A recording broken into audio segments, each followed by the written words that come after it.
I'm not a mom, but I am engaged. And I feel really privileged to be able to be here. I'm a local Boston artist. I started releasing my music maybe 3.5 years ago. The genre, best way I can explain it, is R&B jazz fused with funk and rock. I'm trying to come up with a word for it, maybe like grunge alternative, I'm not sure. I will just give a preface. The first song, I do welcome you to close your eyes and focus on all the hardships that you've been through and succeeded through that got you to where you are today, and give yourself a pat on the back, because life's hard, man. This song, a lot of my music is inspired by mental health, and the song is actually hitting a bit hard today because I just recently lost my uncle to suicide, and that is what this song is about. That's what inspired it, and today was his birthday, so this is in honor of him, and the first song is called Transcendence.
It's make-believe.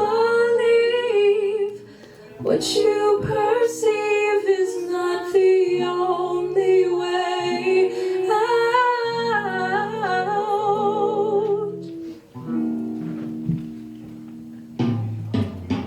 So travel deep and deeper, deep and deeper, deep and deeper, deep and deeper, deep and deeper, deep and deeper. Deep and deeper, deep and deeper, deep and deeper. Deep and deeper, deep and deeper, deep and deeper. The world is what you make it, that's not a metaphor. We manifest creation, I've seen it done before. And all those who look down on us will see it for themselves. If you expand your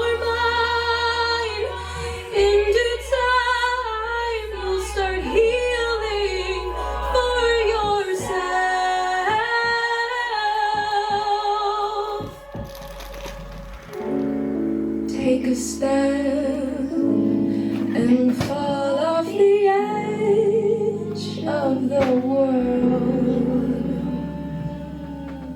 falling free within the galaxies. You can be from somewhere I remember. Stay with me forever, mind, body, and soul, and we'll go and transcend away from this place and transcend away from this place. Thank you.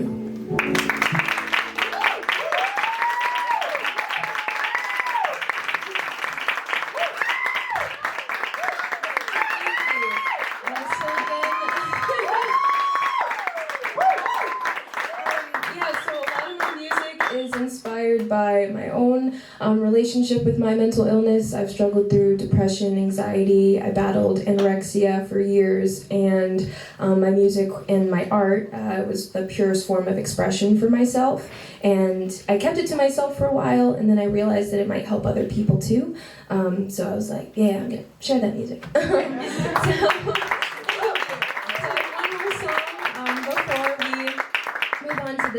The next part of this lovely event. This next song is called High Off Love, and it's just like a fun little song that I wrote about being in love with my fiance, and and I thought that I would share, so I'm ready for it.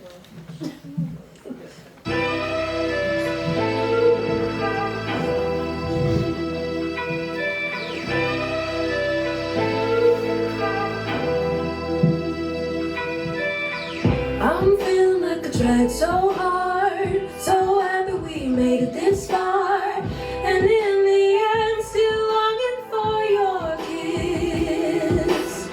We go together like Oreos. After all this time it really shows that we're still burning hot as a furnace. I'm feeling high off love. I'm feeling high off of love.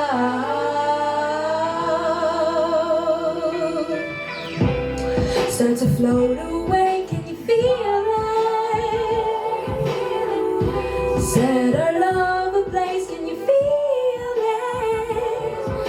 They say nothing lasts forever, yet as we stay here together, I can feel the never-ending bliss. I'm feeling high off of love.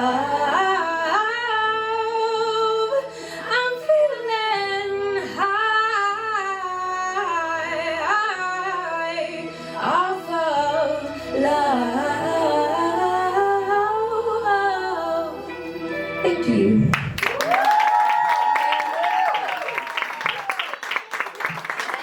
So again, my name is Alana. My stage name is AM, and I'll be back later. Enjoy the event. It's my her, and I love her. A little bit about Melanin Mass Moms and what they started as. It was a Facebook group established by two mothers of color and wanted to just bring, light to moms of color, the issues that we deal with, some of the disparities in healthcare that we face. And so they started this group, and it grew from a very small number to almost 4,000 members. We just recently received a grant that allows us to offer the space for melanated mothers to have support groups. We have done postpartum bags. We are planning a wellness event where vendors like everyone on this stage and other moms of the community can come.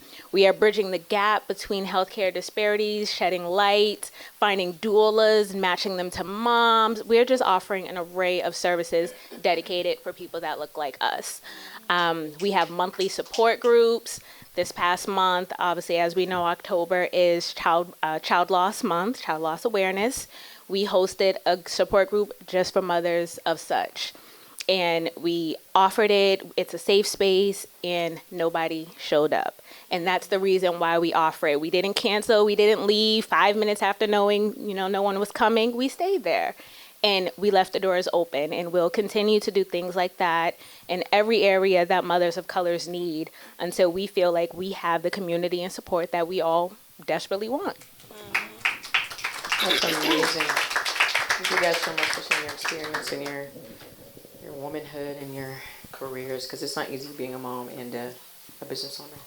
So let's take it back to the beginning, back to the pregnancy. Let's start with that. So reflecting on your journey of your pregnancy, what was the most significant trials and tribulations that you guys faced, and how did you overcome them? Anyone can start first. I'm happy to start. Joelle is here in the audience. Can you tell us how old your children are? So I have a 12-year-old and a 6-year-old. Okay. So it was during a time of my life where I thought I was starting to figure things out. Let's put it that way. So I had just gotten into makeup school in New York. For people that don't know me, once upon a time, before it was Instagram cool, I was a makeup artist, and but I really like doing the special effects, so that was like my specialty. I love doing special effects. So I got into this very amazing school. I was moving in January, so I had like a big party in December. I was ready to go. I moved out of my house. I had a house. I put everything in storage, moved to New York into like a 1-bedroom apartment on the 3rd, and I found out I was pregnant on January 4th. So, the program I was going for was for 10 months, so I wouldn't have been able to finish it because of the pregnancy, so it just didn't make sense for me to stay there. So I had to haul back and move in with my mom. So, like, my life totally changed. I went from being like a single, free woman to like getting pregnant and, changing everything, and then living back with my mom, which I hadn't been living with her for like years at that point.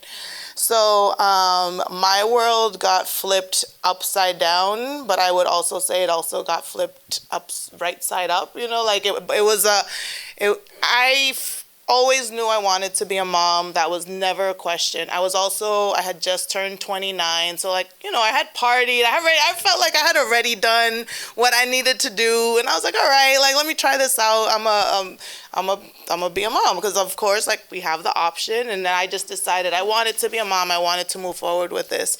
And his father at the time, I'm very real, very transparent. We weren't even really officially together or anything like that, but I was like, I'm ready to have a baby. You could join me if you want. You don't have to if you don't want to. No hard feelings. Like, it's good. I'm fine. I was a professional, like I was gonna be fine. And he was like, let's do this. So 13 years. We actually celebrated our 13-year anniversary 2 days ago. Congratulations. It hasn't been butterflies and bouquets, like, but here we are. So one of the trials and tribulations was more like, it was a wake-up call. Again, like, I knew I wanted to be a mom. I know I'm trying to be like an awesome mom. And so just, what you said, like, I'm never going to be the person I was before. And I am that person, plus I also have like 2 little people that are kind of feeding off of that person. So that, that person never leaves.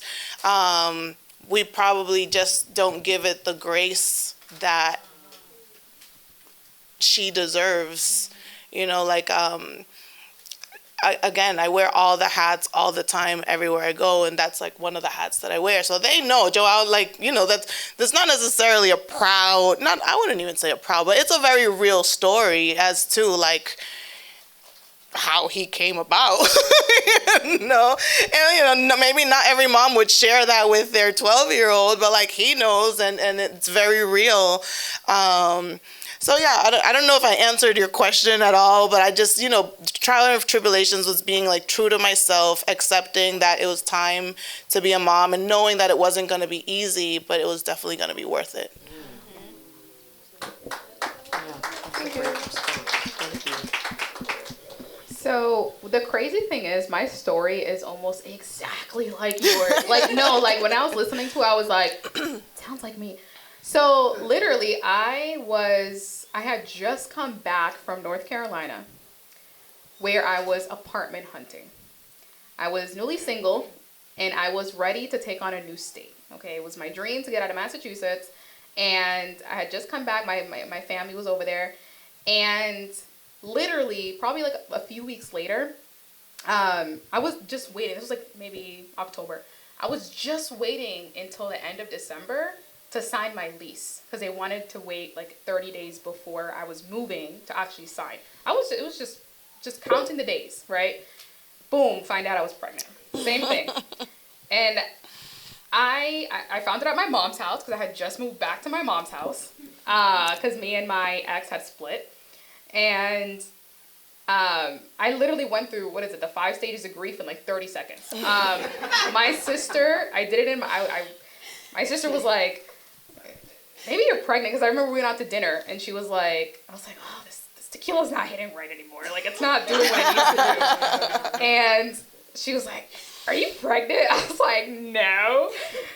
Yeah, I was totally pregnant. And it was crazy. Yeah, I went through all the stages. I was like denial, like the pregnancy test was like in my hand. I was like denial, anger. I was bartering. I was like, give it back. Like, it was crazy.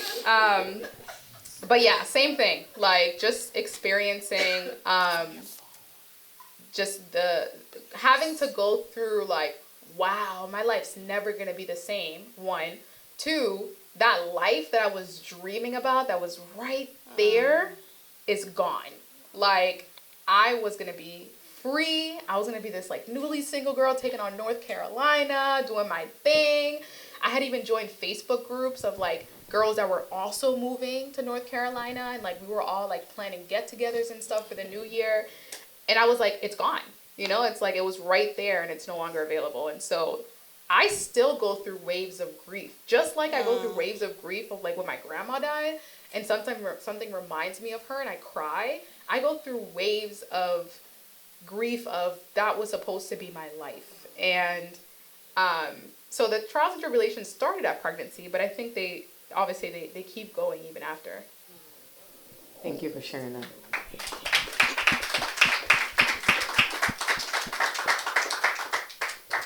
What about you, Ashlee? What trials and tribulations have you faced? Yeah, so I am a mother of 3, 13, 5, and 3 years old.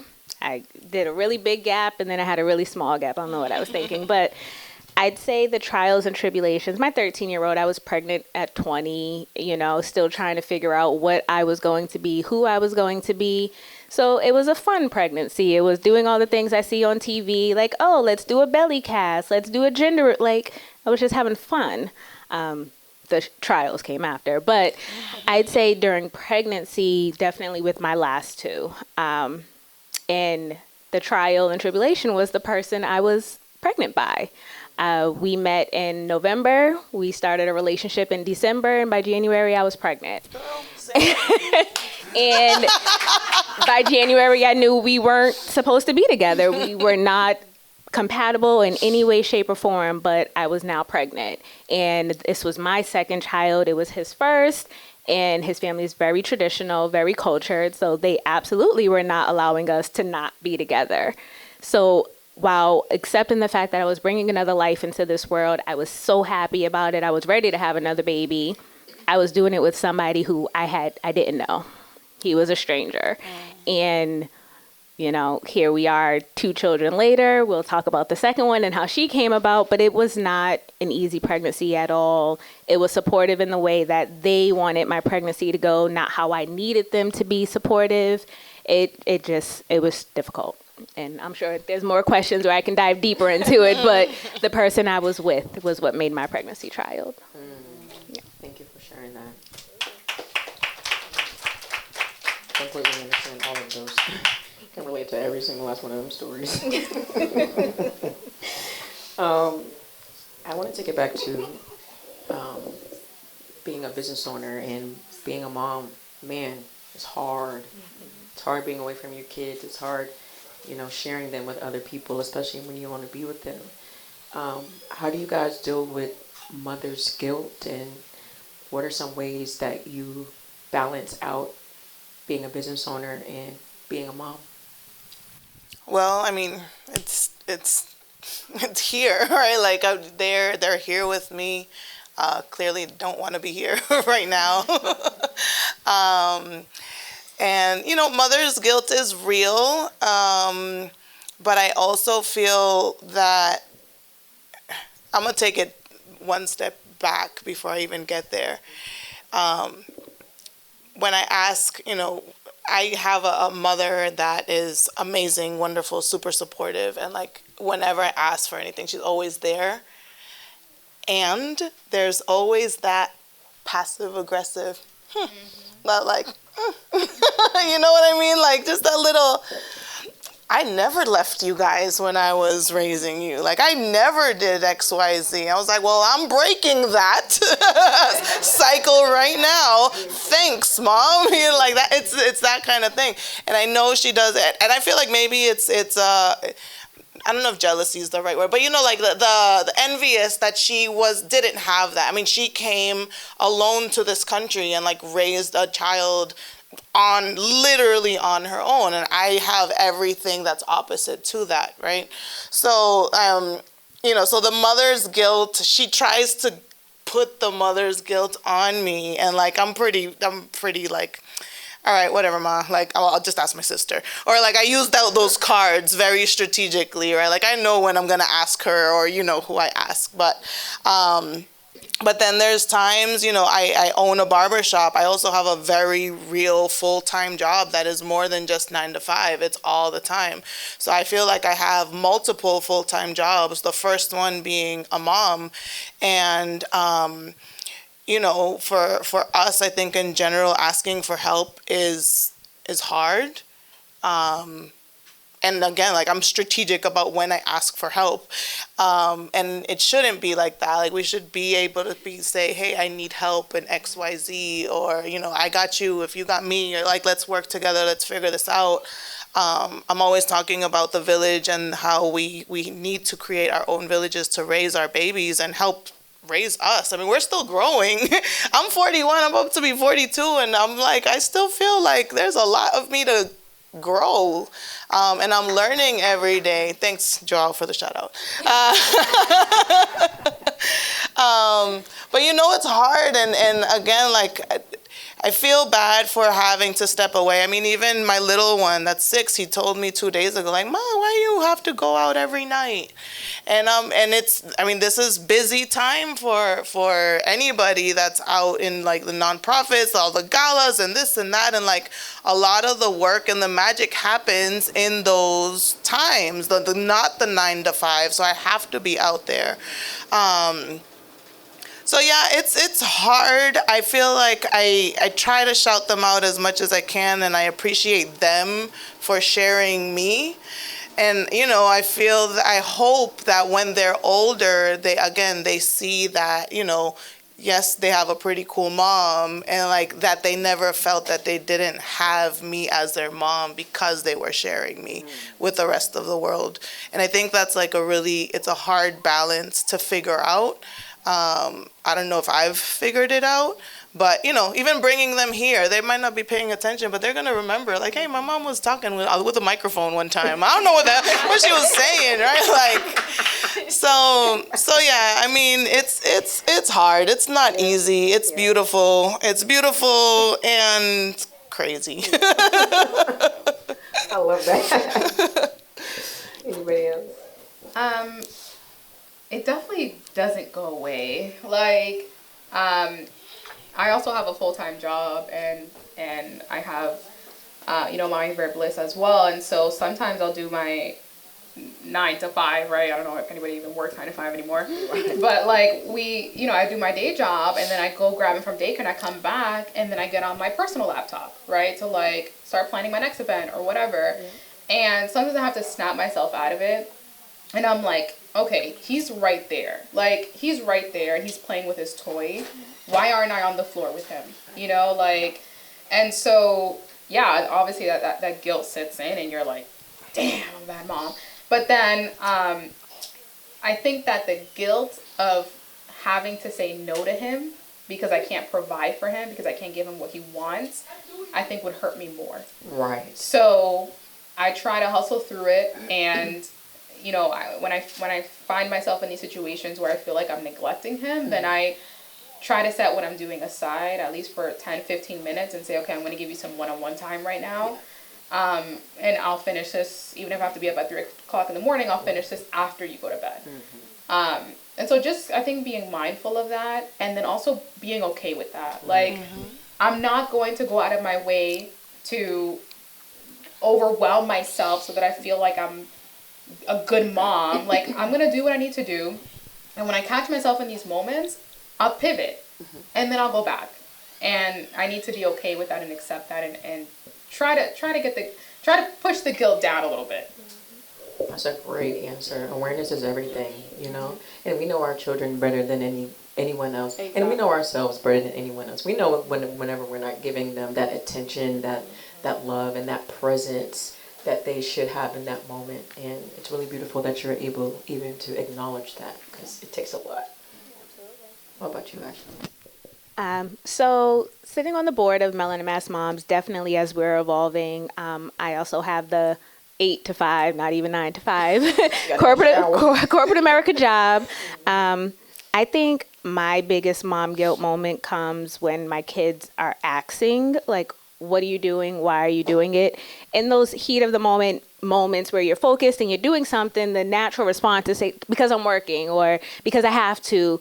And then they go away and they play. But then when he walks away, especially my 5-year-old, because he's but why, Mom? Why are you doing this? But why that answer? Why are you giving me? So he asks a million questions. And I think I really just had to sit and accept the fact that he doesn't know. And instead of doing what my mother did and what her mother did, and because I said so, or because I have to, or because I am, involving him, involving my children, letting them know, wait, Mom, why are you working at 6 o'clock? I thought you said you got off work at 5 o'clock. Oh, well, because Mommy sits on this board and this is why I do it. Oh, why are you doing schoolwork? Because Mommy didn't get her degree and I want to go back to school and I want to try to, further my education. But why? And then explaining that to him. And by doing so, it doesn't make the mommy guilt not real, right? They go to bed and I'm sitting there like, damn, should I have watched TV for 5 more minutes with them? Should I have let him help me cook? Should I have done more? But the reality, we're going to keep asking ourselves that. Right. And it's never going to go away, no matter in what capacity you're mothering, whether you're a mom, an aunt, a godmother, a grandparent, it's real. And all you can do is accept it, talk about it, have the safe space amongst other moms, and just get through the day. That's real good. So Yanerys and Ashlee, you beautiful ladies run an online community. And like you said, you have to go to work from 8 to 5, 9 to 5, and then hop on your laptops. So how has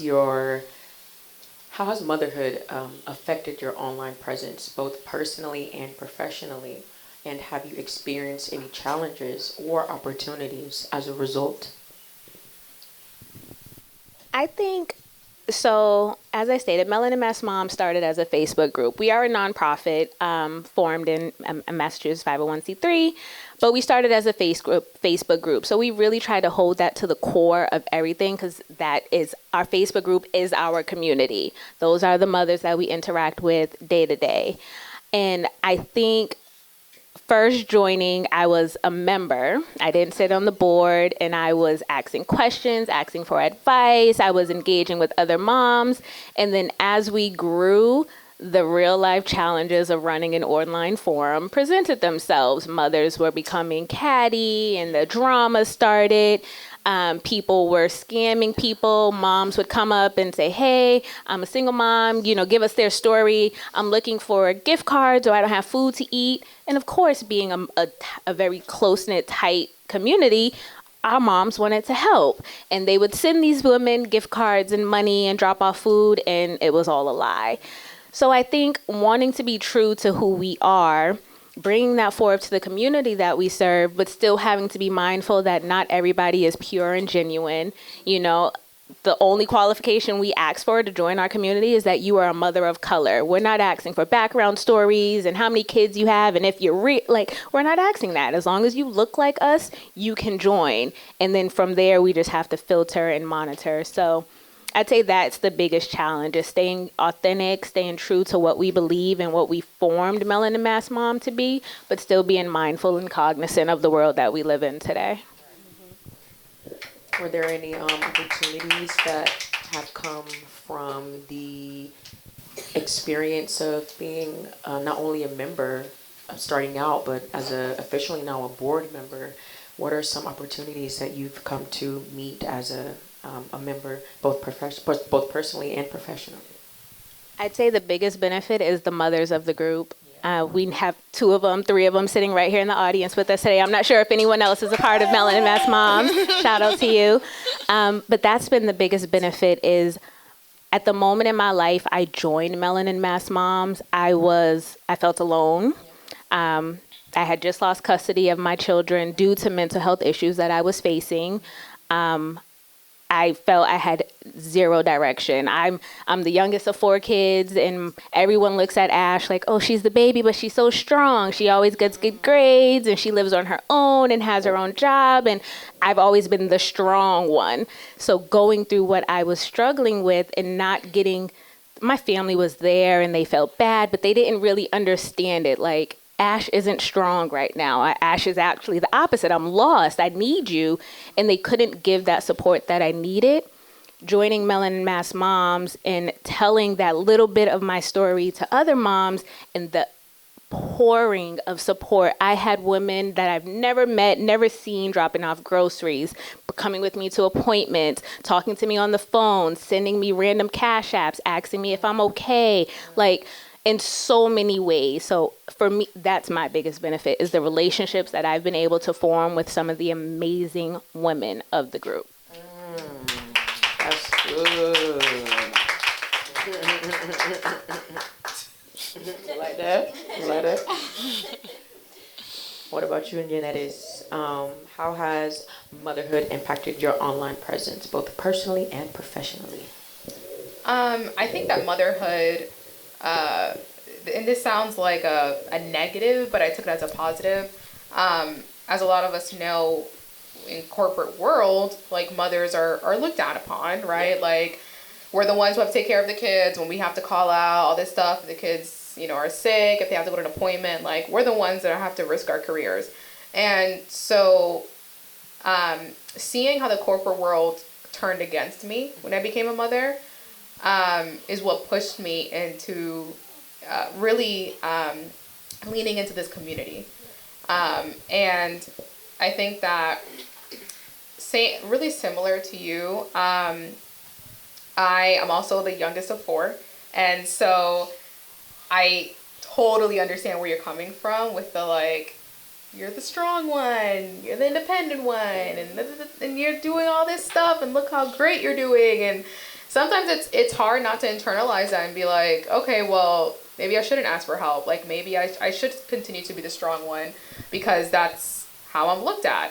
And so I don't know why, but strangers, telling strangers how crappy it is in this situation somehow makes me feel so much better. So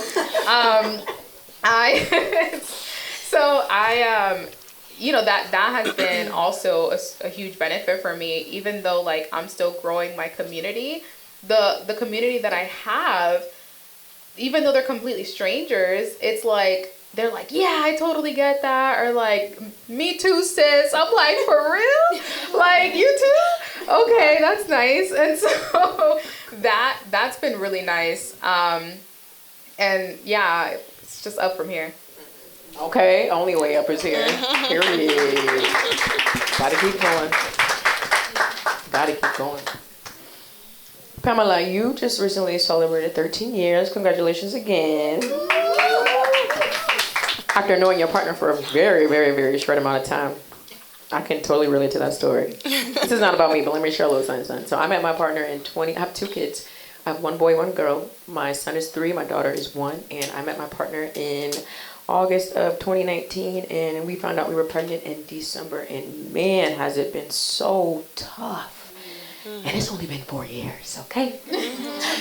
So how does motherhood affect and this is for everybody, but I would like Pamela to answer first, but in what ways does motherhood affect your love life, and how do you navigate the complexities in maintaining a romantic relationship? That's a heavy. It's heavy, girl. Take your time. So yes, I'm on the same exact time frame. We started going out in November. I got pregnant in December. I found out beginning of January. And I will say, we never dated. It wasn't. We never dated. I can't say that I had gone to dinner with him. Like, I did not know this person in a way that I guess you should know somebody if you're gonna like bring a child into the world. So that was real, and that's not only was real, it is real right now. It's still a struggle. It still is, it's a struggle, and I'm saying we're 13 years, but it's been a hard 13 years on so many levels, right? And it's not that he's a bad person or like our relationship is not great, but it's also we've been learning each other this entire time, because at the same time we've been sharing ourselves with two humans. Like, so as partners, as a couple, it's been like growing pains, literally growing pains. And we have grown a lot. And I would say even, I'm older, I'm 7 years older, don't judge me. So I was 29, he had just turned 22. Like, he was a baby, right? Like, he had just started going to the clubs. Like, I had already, done all the clubs. And so there was a real disconnect in terms of just life and like maturity. And, as women, we tend to be more mature in general. So, all of those things, plus we now are bringing in a child into this world and raising them. And like, I don't even know if you snore at night, like those things that, could make or break a relationship. It was like, this is what you get. You're either dealing with it or you're not. So, I do give him props for like sticking through it. And, he was very young, and I did give him an out. I really genuinely was like, if you aren't ready, like, I get that. And I was totally fine with had he, or maybe not, I don't know. I wasn't in that situation, but like, I thought I was. So it's been interesting. We're still learning each other. I would say, I could probably count the times we've actually gone out on dates, and had that time. And so I think, now that we are older and our kids are older and it's easier to leave them with other people and things like that, I think now we're maybe trying to be more intentional about spending time together and learning each other in that way. But at the same time, it's been like we've been rolling through the deep. Like, we've been rolling through life, and we've started a business together. We bought a house together. We have an Airbnb in Dominican Republic. Like, we've been growing as like, I don't know, I hate the term power couple, but like as a couple, we've been doing all the things. And I feel like the one thing that we've really lacked on is that like one-on-one time in learning each other. So 13 years. We'll see. Check in on me next week. Because it is a day-by-day thing, my friends. It is day by day. You ask me tomorrow, I might be single. I don't know. I'm screaming. It is true. It would be like that. Don't do what we did, y'all. Learn your partners. If you get the opportunity to learn your man, please do. I highly recommend. 10 out of 10. It don't matter. I knew my man. Tell us about that. Yeah, so I'm kind of like in the opposite situation. Like, I was with my ex for 4 years, and we were engaged at one point, and then we had split, and then I found out I was pregnant. And so I was like, damn, I'm really stuck with you. I started dating, and as we all know, there's pee in the pool, in the dating pool. Okay, it's rough out here, and so navigating that with a child has been hard, because I'm obviously super protective of my son, and so I'm like, who are you? What are you doing? Like, who do you think? Like, no, we're not about to do all that. And so that's been difficult, and also just feeling like you are devalued because you don't come into the relationship, like, I guess with a clean slate. Like, I come with all this baggage. Not only do I have my kid, but I have my son's father who's also super involved, which I'm very grateful for. But obviously, it's like I'm not looking for a father for my child. I'm looking for a partner because he has a dad, and so that's been difficult to navigate. But you know, if God got a guy out there for me, he gonna come. All right. Period. That's right. That's right. Ashlee, is this a question you want to take on? You want to skip it? Oh, I'm like a combination of both of them. You know, my children came about from a really crappy relationship. Yeah. I was single for a really long time, Yeah. and I recently just started dating, actually in a relationship as well. And it, like both of them, it's hard. No matter if you've known your partner for 13 years or you're still trying to find one, it's hard no matter what when children are involved, because we want the best for our kids. We live in a really scary day and age. So it's just being mindful, being present, but still wanting to find happiness. And it's a balance, just like everything else in motherhood. So That's right.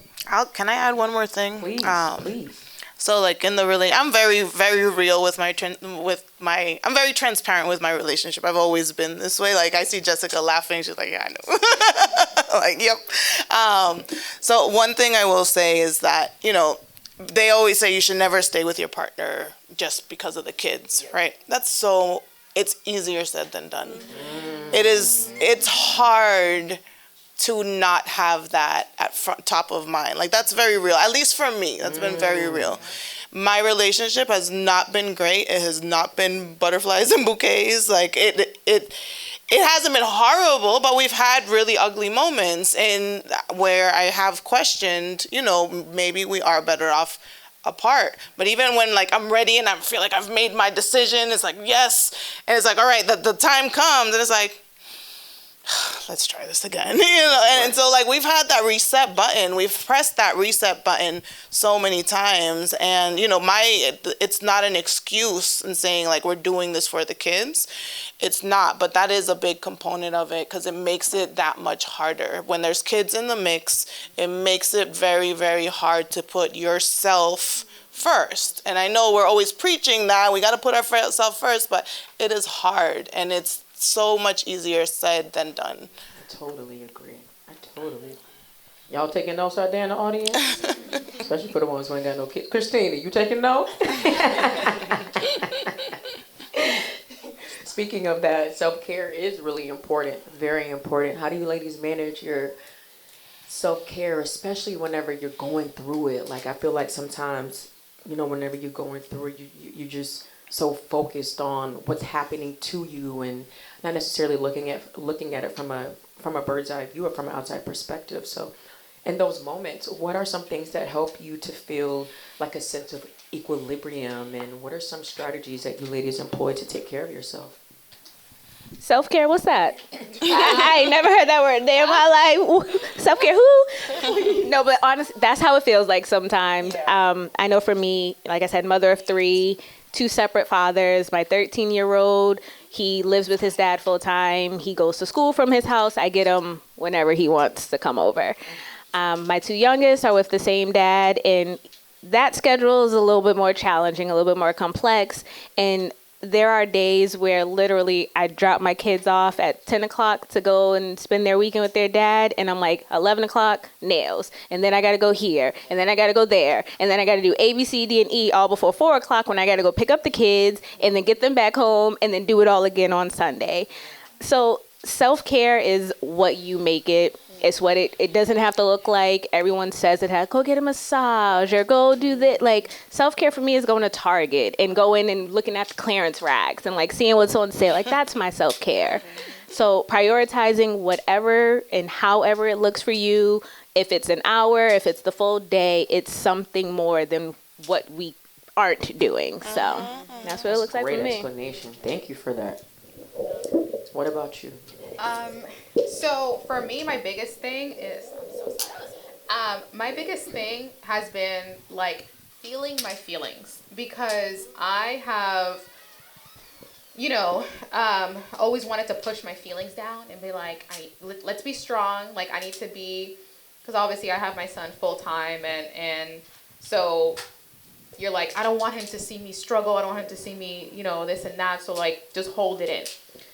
And so recently I've been trying to just feel my feelings. Like whatever it is that comes up, just sit with it for a moment. Like I remember, actually not that long ago, and my son, he's still tiny. He's a year and 4 months. And not that long ago, and he's in daycare. So you already know. He comes home every other week. It's a new son. So not too long ago, it was my full-time job, I work mainly on commission. And so when we get to the end of the month, it's very stressful. And so, we're at the end of the month. It's like the 30th. I'm like trying to bang out this work so I can meet my quota, so I can make my commission. And I have that linger on the top of my head. And boom, my son comes home with respiratory infection. And he got RSV. He got double ear infection. And so he's home. And he's crying and he's needy and I felt it. I was like, yup, like I cannot be his mother right now. And so I went to his room, I grabbed his little camera, I put it in the kitchen, I went to my room and I bawled my eyes out for 15 minutes. And I sat there and I felt my feelings. And then when I was done, I went out and I could be the mother that I needed to be for him. But I was going to spend the whole day stressed and overwhelmed and unable to be present with him because I was just going to have these feelings just bottled up in my chest. So self-care for me has been just letting the feelings come, doing what I need with them, and then moving on. That's a great explanation. Wow, that's amazing. Pamela, what you got for us?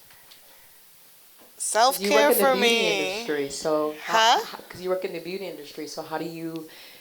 It's one thing to you see my hair. it's one thing these to eyebrows, they're not done. Right? Like. It's one thing to perform it, but to receive it, like, sometimes we go to get our hair done and our hairstylist, she does great work, but her hair herself looking crazy, Yep. So what's that like for you? For me, self-care is, it's those 5 minutes that I stay in the car before going into the house.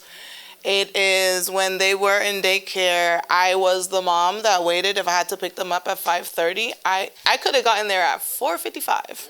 I sat in my car and, took that time to do nothing and just sit and be with myself. And not feel guilty about it, I love my kids. I love being with my kids. I also know, yes, I have the best cheerleader ever. And I love me, right. So like a lot of it, my self-care is not necessarily like, look, I don't have my nails done, that's not a priority for me because I feel like I'm beautiful and whatever, like you either like me or you don't, so whatever. But for me, self-care is, I love to go out dancing Friday nights. You'll see me at Vincent's or, I will go out. Like I make time for me and not feel bad about it. So that's what my self-care is. It looks very different on any given day. Sometimes it's literally just sitting and doing nothing. And that is like the highlight of my day, of just sitting on my couch and being okay with not doing a damn thing. Even when it's like for my kids, if they're home, like, go make yourself a damn sandwich. Go, I'm here, I'm watching you, you could figure it out. So self-care for me just looks and feels really different, and I just kind of honor it however I feel like I need to. Right. That's great. Thank you.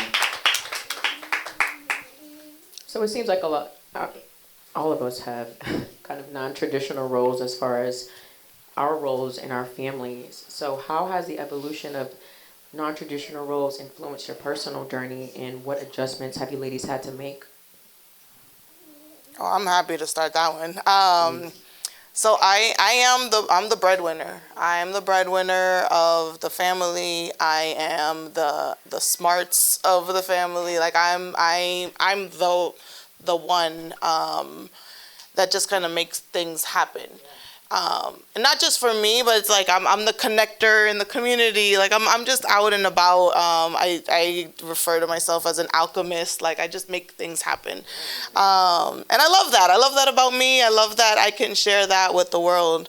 But in my non-traditional role, like I think in our partnership, I think that was a struggle, at least for him, to accept that.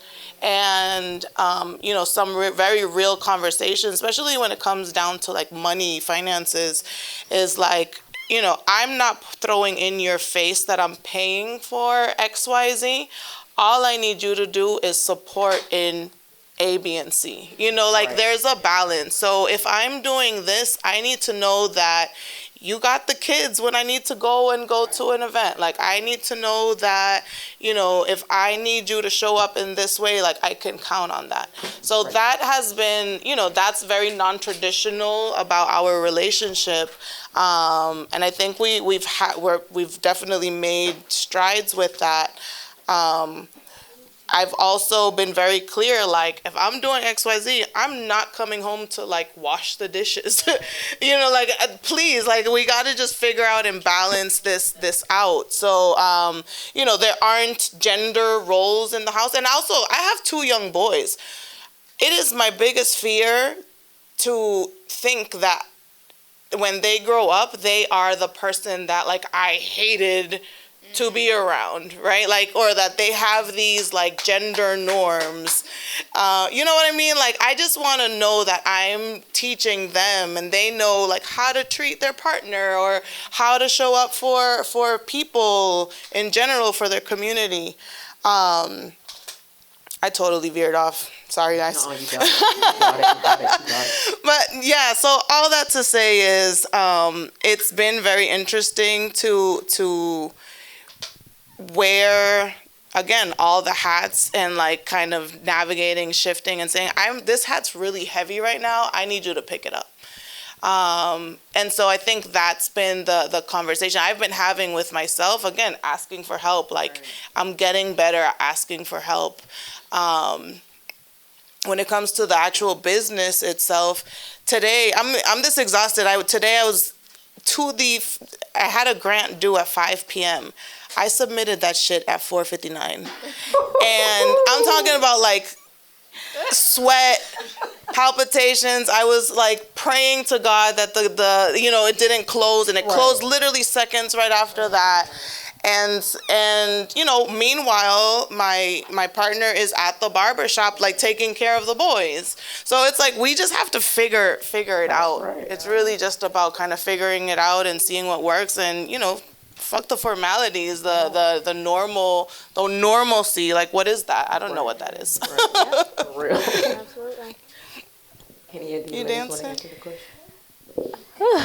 I'd say the challenge of the non-traditional role that I face is the baby of 4. My 3 siblings, there are 2 additional fathers. So my mother had children with 3 different men. My father left my mother, so they met in New York. She found out she was pregnant in Boston, in recovery. They both were in recovery, and he wasn't ready to be a dad. So he left. She resented him because of that. As I got older, would share that resentment with me. I would reach out to my dad and want him involved. And I remember very clearly one Christmas asking him, like, can you please, at this point he had moved to California. I very clearly asked him, Dad, I want a relationship with you. Can you move to the East Coast? And he gave me A, B, C, D, and E why he couldn't. And then as I became a teenager, the lack of not having my dad present rolled over into the boys, I won't say men, the boys that I was starting to become interested in and some of the relationships that I conducted myself in. And then me and my mother literally went to polar opposites. So now being a mother of my own, I'm teaching a single mother at that. My children's fathers are absolutely involved, but we're single mothers, right? Mm-hmm. Teaching my children and trying to give them what I didn't get. And so often, people tell me, like, Ashlee, you're a great mother and you're so strong and you've endured so much. And how do you do it? And I'm like, I don't I don't know how I did it. I'm just doing what I didn't see. I'm doing what I didn't get. The feelings to this day that I want my mother to display towards me, I'm making sure I display towards my kids. And it's not easy. I am absolutely in therapy, and I absolutely talk about my mother every single session. I am 33 years old, and my mother is the topic of my therapy sessions. Because how can I be a good mother to mine if I have this resentment and these ill feelings towards mine for what she did to me? So healing is not linear. Some days it's up, down, zigzag, crisscross, in a circle. But as long as you continue to push forward and put forth the effort, especially for our babies, that's really all that matters. That's right. That's right. That's a great response. Ashlee, you mentioned earlier your child being removed from your custody. I actually found mass melanin moms in, I want to say 2 years ago. And when I found mass melanin moms, my daughter was sick. She was diagnosed with, she was born on time, but she was diagnosed with laryngomalacia. And that's basically when your larynx isn't fully formed. So basically she had a really hard time breathing, just retracting, and her little diaphragm would do was just so hard.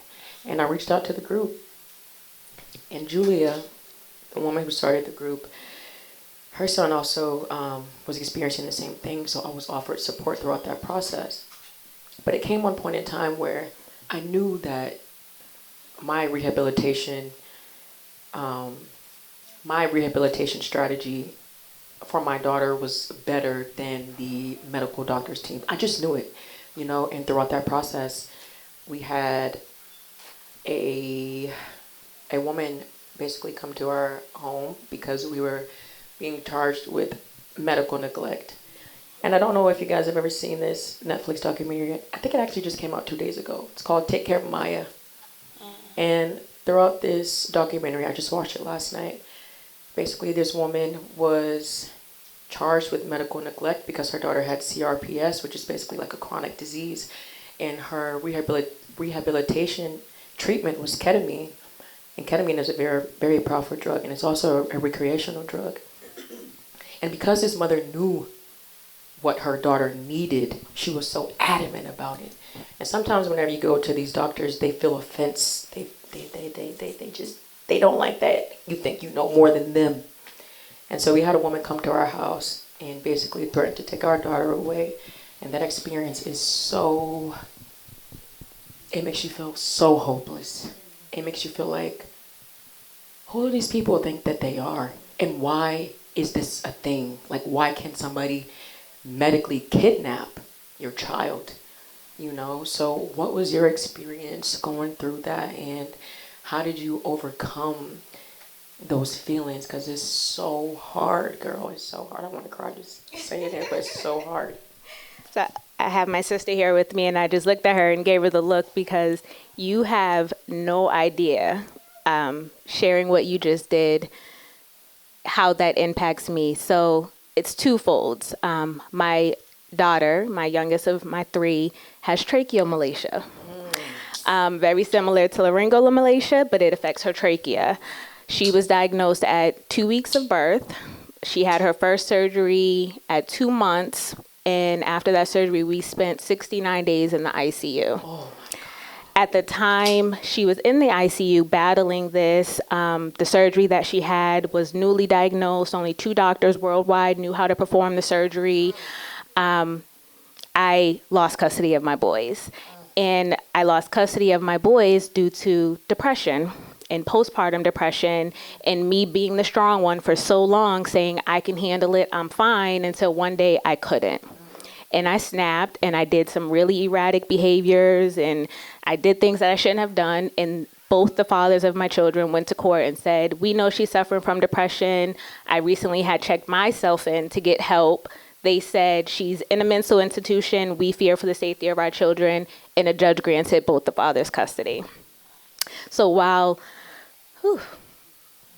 I'm dealing with my daughter in the hospital with her, there were several court hearings I had in the corner with a sign on the door that said, please don't enter, telling doctors not to come into the hospital room because I was on a court Zoom session trying to get custody of my kids back. while battling my depression, while taking medication for the first time, while being in therapy, while having court supervised visits. It was like I could not catch a break. And Melanin Mass Moms was my break. They were my safe space. I wasn't fearful of saying I'm struggling today and knowing that someone's going to try to take my daughter because I'm now saying that I'm struggling, because when I said it before, I lost custody of my kids. So if I say it with this one, then, oh, she must still be depressed. She must still be suffering from postpartum depression. And it was hard. It still is hard. To be honest, my daughter's in the hospital right now. She has RSV for the 6th time. But dealing with an airway disorder and a respiratory infection knocks her off her feet. We're in the hospital every month while I'm still dealing with all the issues that I've dealt with. Luckily, I did regain custody of one of my sons. The oldest one, I still don't have custody of. And coming here today, that was something I actually had a therapy session today, and I said, I don't know what story I want to share. Some days I feel embarrassed about it. Some days I want to share. Some days I just want to sit and cry like I'm tired of dealing with it. I'm exhausted. And my therapist said, you do not have to be ashamed of it is your story. Oh, no. It is yours. And I still struggle with accepting it sometimes, still dealing with the narcissist of a children's father that I have, while still being present for my daughter, while still fighting with the medical professionals and making sure she has what she needs. It's like they look at me like I'm this, why are you so aggressive? Yes. Why are you so why are you so angry? And that her father tells me all the time, like, you're just angry. No, I'm not angry. I'm passionate. And I have to, exactly, it's my baby. I was at work yesterday when I got the call. She was rushed to the hospital.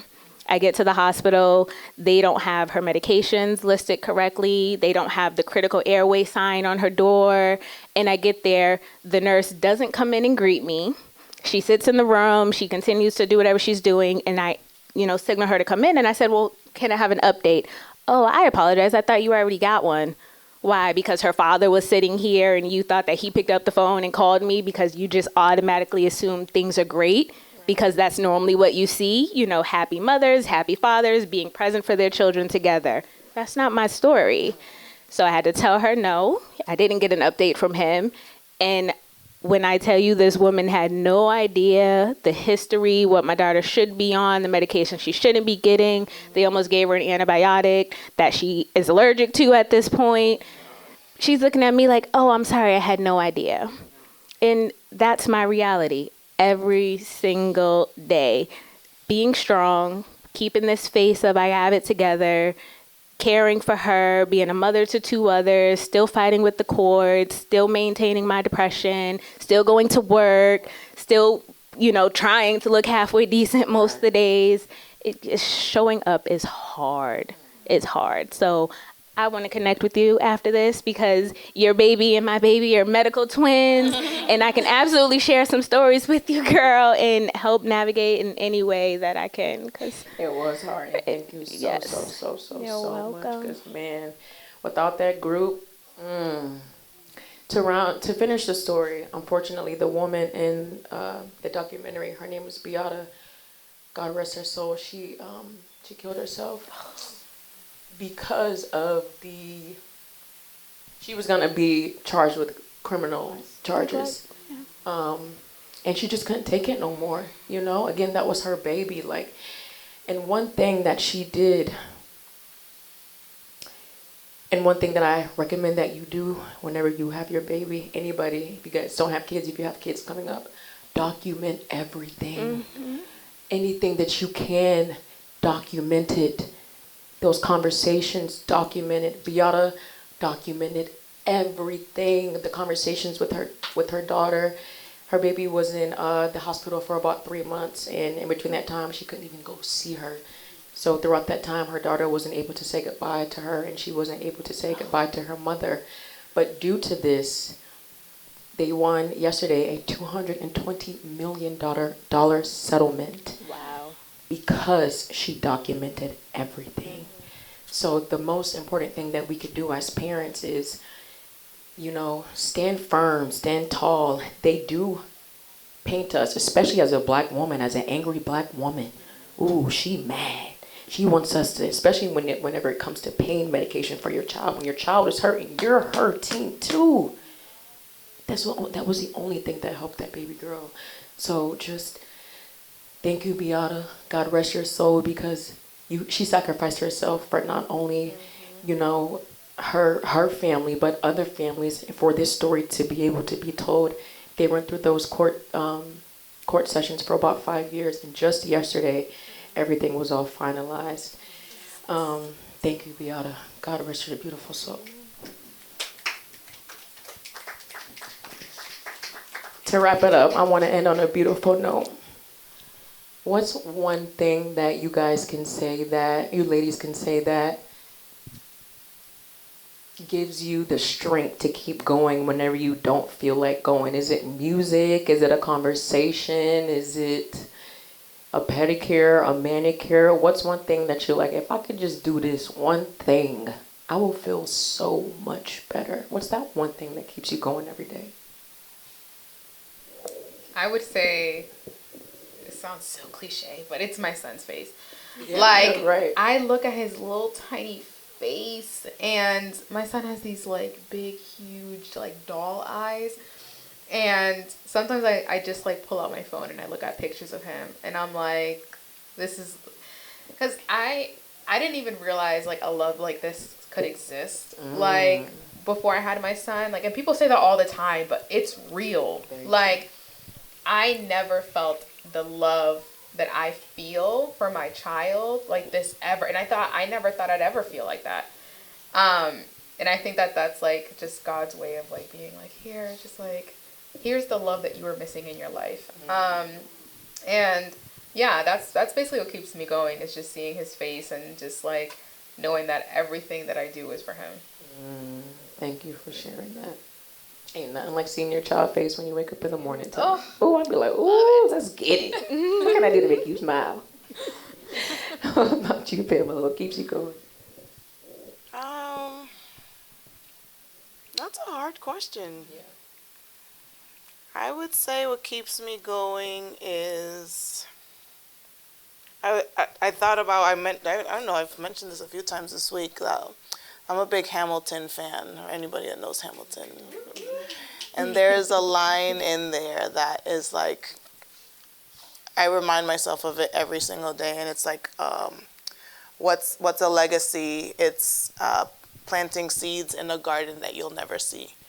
So I just think of every day as like me planting seeds and knowing that there's a beautiful garden that I'm working on. I don't know, that made me like emotional. Yeah, we got tissues, baby. Man, I was like, I'm gonna be a G, I'm not gonna cry. Girl, I had to suck my arm back in. Thank you. No, so it's really the joy. Like, anybody that knows me, I'm an optimist. Like, I'm always, I'm try to be. Laughs and smiles and happiness and. Yeah. And sacred tears. Yeah. It's okay, bro.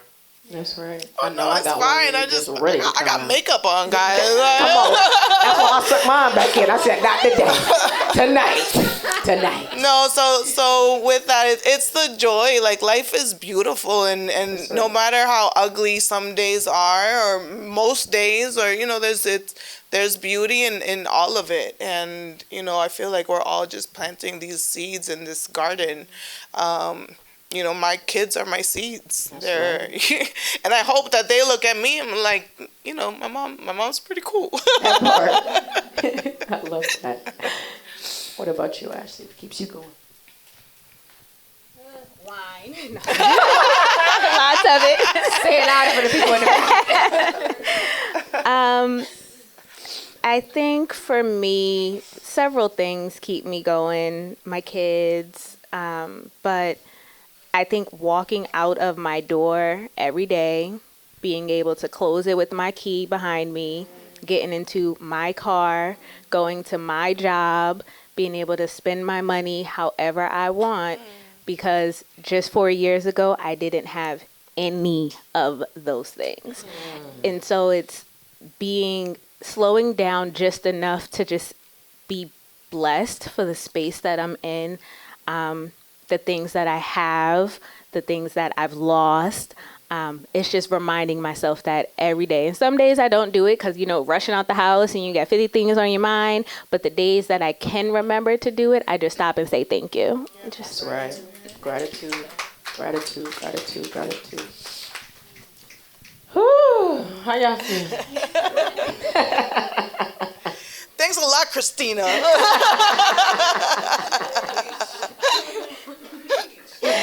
Oh man, I just want to say thank you, ladies, so much for sharing your stories. Man, it's hard, ain't it? It's a beautiful struggle. Come on, that's a perfect way to put it. It's a beautiful struggle. But it's communities like this, it's businesses that y'all build that really keep us going to realize, hey, we all kind of live in a different variation of the same life. So that's why it's important to speak up, because there's really somebody on the left to you or the right of you that's got a similar story, and we can all be a resource to each other, but we can't read each other's minds. We have to say what it is that we want, and we have to be able and willing to be vulnerable with that, So thank you, ladies, for showing up, for creating those businesses, because what we do really not is for us, it's for us to share and to give back to God and to give back to our families and to give back to our communities. So Pamela, thank you. Yanerys, thank you. Ashlee, thank you. Show and Tell, thank you. Christina, thank you. I hope you guys enjoyed this panel, and I hope that you guys will enjoy the rest of the experience. Thank you.